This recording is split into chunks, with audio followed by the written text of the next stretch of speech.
Hey, and welcome to map 14 of Doom 64. This is Eye of the Storm. The opening to this level is pretty nasty. These shotgunners will turn around and blast you in the face as soon as you make your presence known. But worse than that, down both of these sideways, there's a bunch of mid-tier enemies who will absolutely slaughter you if you're doing a pistol start. As you can see from the Arachnotrons already taking aim at me. So what we're going to do, we're going to walk up here, drop this elevator, and we're going to hit this switch. This allows us to head towards the blue key card. We're also going to grab this chain gun here because this will be insanely useful. Your best bet at this point in the level is to try and encourage infighting. The Arachnotrons and the Barons make for excellent fodder against each other. As you can see, I'm also making good target practice for them. I'm going to use the chain gun that we just picked up to take out all these enemies. Unfortunately, you're not really gifted a double barrel shotgun at the start here, so you need to take care of these with a single barrel shotgun, which is never pretty. There's a lot of ammo though, so don't feel overwhelmed if you find yourself running a bit low on ammo. There's usually plenty lying around on this level. When we head round here, you'll see there are yet more Arachnotrons and Barons waiting for us.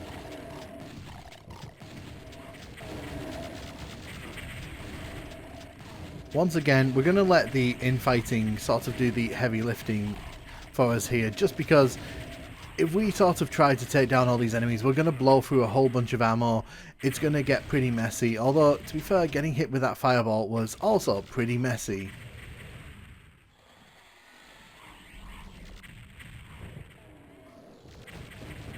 Okay, so they have started fighting each other, which means we can focus on these imps up here.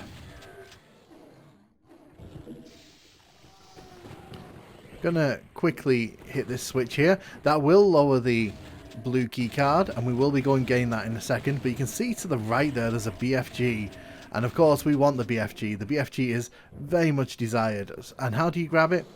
Well, if you hit this wall there, you can raise these bars and make your way up here. Oh, there's a Baron right at the bottom there, and he was blocking me from getting down.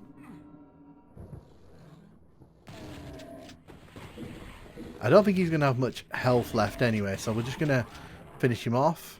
Grabbing that BFG is pretty important for the second part of this level, in my opinion. Otherwise, you end up relying on the rocket launcher, and as you know, the rocket launcher is not a particularly friendly ally when you're in close quarter combat. You'll also notice if you look up the top of the screen, there's a whole bunch of lost souls who are coming out of that top section there. That's actually the exit to the level up there, but obviously we won't know that for quite some time. The image of the lost soul sort of pouring out of the top of the building there is pretty impressive, I have to say. I'm actually surprised we don't see that more in Doom levels.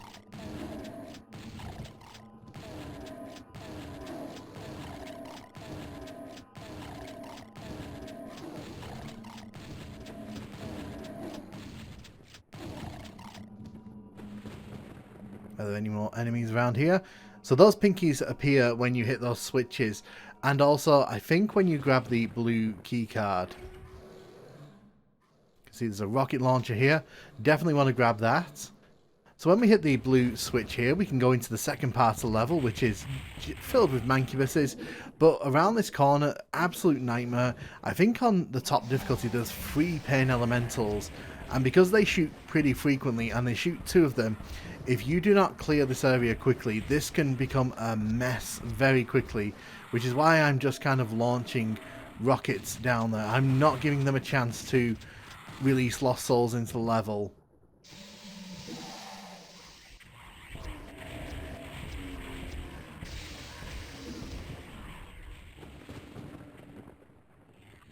And of course there's another mancubus over here.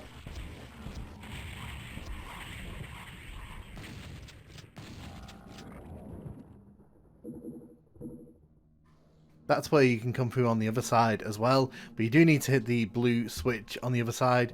When you step into here, a whole bunch of lost souls will appear. It's a good idea to get rid of as many of these as quickly as you can.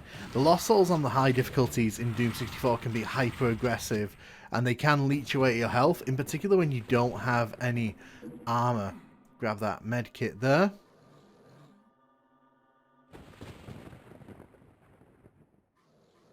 So we're just going to have a quick look around this space here. I really like how the lighting is used in these spaces. We need to hit a switch to open that door. I can't quite remember what we have to do to make that switch appear.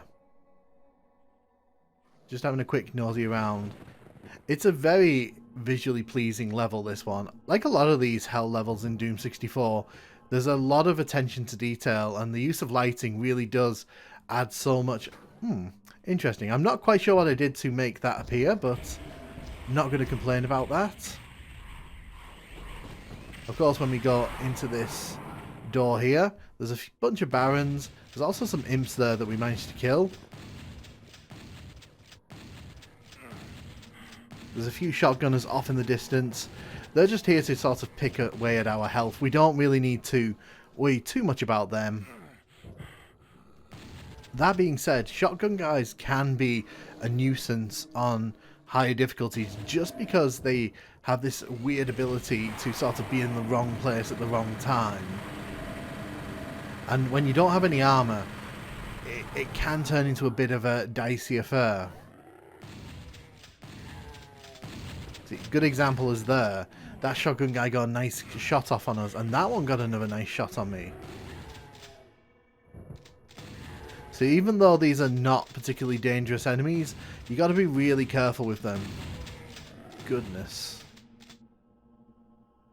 Luckily there's a supercharge in the middle of this. This appears when you head into the next section, but picking it up reveals these cacodemons.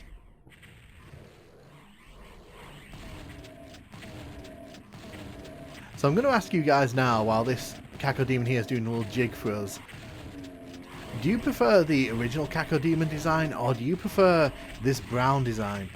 It's kind of interesting that they deviated so much from the red design in Doom 64, probably to make it seem less comical and to seem more sort of realistic. A lot of the designs in this game for the enemies tend to be a bit more realistic.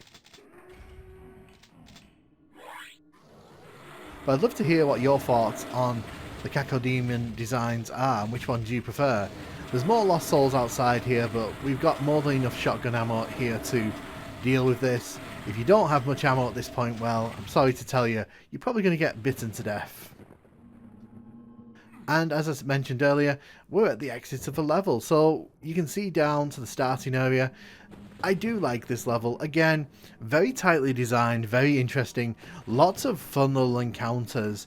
It's a very dangerous level as well, because you can end up wasting a whole bunch of ammo.